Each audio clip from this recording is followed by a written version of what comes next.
hospital on this site and the site on Wolverhampton's New Cross Hospital are introducing parking charges that are expected to come into force next Saturday. Now, this means anyone who works more than 22.5 hours a week will now be forced to pay £30 a month for parking. Anyone who works less than that will also be charged. They'll be having to pay around £18 each month. Well, we've been speaking to union bosses today about the issues, and they were telling us what impact this could have on their members. They're absolutely devastated. They can barely afford to come to work as it is. And then for a full-time member of staff, regardless of what band or role they perform here at the hospital, they're going to be required to pay £30 a month, which for a lot, and I mean a lot, is just frankly unaffordable for them. Nick, what has the Trust had to say about this? Well, a statement has been issued on behalf of both trusts today, but just to put that in a bit of context, charges were suspended during the COVID pandemic, and the government funding ended for that in 2022, which means the trusts have been paying for that parking ever since then. But today they've said it's an extremely difficult decision, but due to the financial challenges, they can no longer support free parking. They must ensure the funds are spent on patient care as a priority. Now, the protests have concluded for today, but the issues regarding the parking charges are expected to rumble on. Okay, Nick, for now, thank you very much. A young woman who was studying to be a doctor in Gaza is continuing her training here after the war meant she had to leave her university. She's one of possibly 8 students from Gaza who'll finish their medical training at Aston University, which is covering the cost. Donors are paying for their accommodation, and the NHS is helping with their training sessions in hospitals and GP surgeries. Mark Goff reports. Shahad Al-Hazar, medical student from Gaza, now studying here to be a doctor at her new university in Aston in Birmingham. She was in her 3rd year of medical training when the war in Gaza started 2 years ago. Actually, my life was like any normal person. So I have my family around me, I have my study, I go to university each day, could go to the gym after studying, then come back home, see my family, we can eat together. So it was just like a normal life. When the conflict began, the university had to stop the educational activities, like to save people's life, student life. So for a month, there was like no studying, no education. After that, I had to leave Gaza. She's the first of hopefully 8 medical students whose studies have been halted because of the war in Gaza, who will continue their training here in Birmingham. The university is covering the cost of the course, donors are paying for her accommodation, and the NHS has waived the normal fees they charge to have students on placement in hospitals and in GP surgeries. She finished her preclinical training, which is the equivalent of most universities' years 1 and 2 in the UK. So she's learned how the body works and to a degree how to apply that to patients. We picked up at the point where she needed clinical training. So this was needing to go into hospitals, get experience seeing people and diagnosing them, and begin to communicate with them and make management plans. So we've started her in year 3 at the medical school. Well, actually to have like somewhere to complete my study, that means it gave me hope again to complete my dream. Actually, I want one day like to go back to home, to at some point in my life to come back to my hometown and be in a place of the doctor was before me, was helping my people. Students at Aston have been really good to her. They've been seeing her after their studies and looking after her. And on the clinical placement, I'm aware that there's junior doctors looking after her. She says she's having a great time. And again, they're looking after her individual needs and tailoring the teaching around her. So I'd like to say thank you to everyone involved so far. It showed me that people around the world truly care about you. It reminded me that education has no border. Like even in the other side of the world, you can continue your education. My future hope actually to be something good to my country, to help as much as I can for my people, and to be remembered as a good person who tried her best to do something good in life. Mark Goff, ITV News, Birmingham. Well, she's certainly a resilient, determined young woman. Yeah, definitely, and all the best to her in her studies. Moving on now, because latest figures on car theft show a vehicle is stolen every 5 minutes. In the Midlands, there were more than 9,000 cars stolen and recovered by police last year. Our reporter, Chloe Oliver, filmed They a did raid tell with about the the- National Intelligence Unit for serious the organised hospital, crime as part the of their main ongoing hospital efforts to in get to Newcastle. grips with car theft. No. Car crime in its tracks. Police intelligence officers break open the shipping container before it leaves the country. Okay.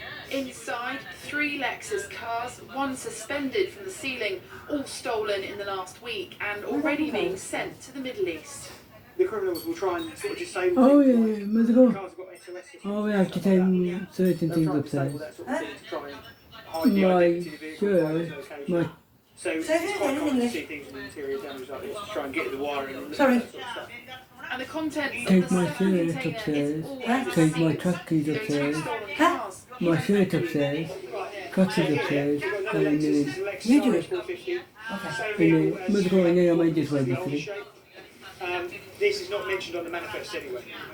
So for me, it's a bit of a sign of relief because I knew I was on the right track. The National Vehicle Crime Intelligence Service is a policing unit that works with forces across the Midlands, as well as industry experts, to disrupt crimes like these. We've got community engagement going on. We have a number of chop shops that are being raided. We've got vehicles that are involved in crime that were being stopped on our roads. This is the beginning of it, really. Well, as well as what we found today in those shipments, this is what they found in the last 2 weeks. Around £500,000 worth of cars and cloned motorcycles.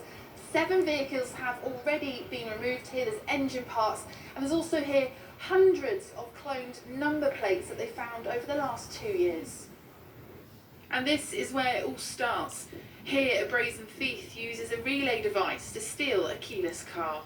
I found it very hard, the fact that they were so close to my door, you know, and it goes through your mind, you know, well, what if they were trying that door? It took me a while to feel safe again, and I was totally paranoid, constantly looking out the window. We worked hard to get that car, and it was my absolute dream car. Oh, very They good. just whipped that away. Musical, did you These go crimes onto your are captured time and pants? time again on CCTV. Criminals intercept a signal from a car key, then replicate the signal to open a car door. There's been a rise in higher value vehicle thefts due to the ability for thieves to make use of new systems such as keyless entry to access these higher value vehicles. So we have a variety of guidance on this. We suggest putting it in a signal blocking pouch, the key fob itself, as well as potentially turning it off overnight. This will reduce the likelihood of those being used and involved in the theft. Millions of pounds worth of stolen vehicles were intercepted in today's raid, organised by the intelligence service in their work to bring down organised crime groups. Chloe Oliver, ITV News. Football now, and Wolves host Chelsea tonight in the 4th round of the Carabao Cup. Tensions are running high at Molineux, with the team yet to win a league game this season. Our sports correspondent Dan Sorsbury Jones is live pitch side for us now. Dan, all is not well at Wolves. No, that's right. I mean, the standing scene behind me is, of course, the South Bank, and that's the scene of, well, these really big things at the weekend that showed, I think, this disconnect between Victor Pereira and the supporters that has crept in, particularly at the end of that 3-2 defeat against Burnley, being dragged away from the fans as they were chanting, "You're getting sacked in the morning." Well, if you're expecting an apology tonight, that's not coming in his programme notes, but he does say we cannot fight alone and the players cannot fight alone. We need them, and united and together we can do it. They haven't won a game in the Premier League for 6 months. Back then, of course, Pereira was so popular, going out in pubs afterwards and drinking with fans. So what do fans in pubs today think of him now? Well, I think it was disgusting. He didn't show he was very professional. Okay, all the fans get irate, the players get irate, but he should have just got his players off the pitch and walked away. I can see us going down. And says we win next week and the winner week after. Going to be a tough game tonight. No, it's not a great time for Wolves at the moment, but this is going to be a special night for you, isn't it? Why is that? Because I'm a mascot. Well, how much are you looking forward to walking out at Molyneux? I'm very excited. Never done it before, so a bit nervous. I did. Oh, I hope they can turn it around for him so he has a fantastic night here. And, you know, I think that is the other thing here. There is some optimism. This competition has been a source of rare joy for Wolves so far this season. The 2 wins against West Ham and Everton, 2 Premier League sides. They face Chelsea tonight, club world champions, so a really difficult test.